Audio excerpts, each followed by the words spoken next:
Mga kapuso, inabot po ng hanggang madaling araw ang matinding traffic sa Macapagal Boulevard sa Pasay City, kasunod ng pagsasara ng ilang kalsada para sa Apex Summit. Maraming motorista pati na ang GMA News team apektado. Narito ang report ni June Veneracion.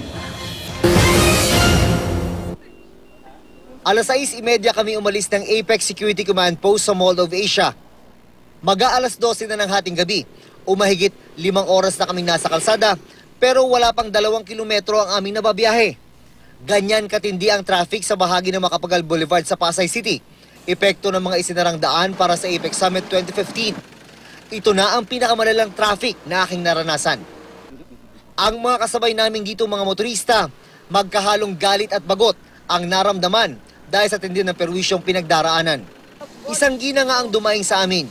Masyado na raw siyang nag-aalala dahil may sakit pa naman daw ang anak niyang naiwan niya sa bahay. Oo, nag-iisa. Hindi pa kumakain. Balak na namin iwan yung sakyan. Umuwi na. Maglakad na kami pa uwi . Ang ibang babaeng motorista, dumadaing na baka urinary tract infection daw ang abutin dahil sa mahabang oras na hindi sila makaalis sa sasakyan. Sabi pa ng ilan namin nakausap, malamang mag-leave na lang sila sa trabaho dahil sa perwisyong inabot nila. Sana man lang daw, nagdeklara na lang ang gobyerno ng holiday ngayong buong APEC Week. Habang nagpapakasarap yung mga bisita natin, kami naman naghihirap dito. Wala pong nangyari ganito, maghapon dito. Abutin pa yata lang umaga. Alauna na ng madaling araw na makabalik kami sa GMA Network Center.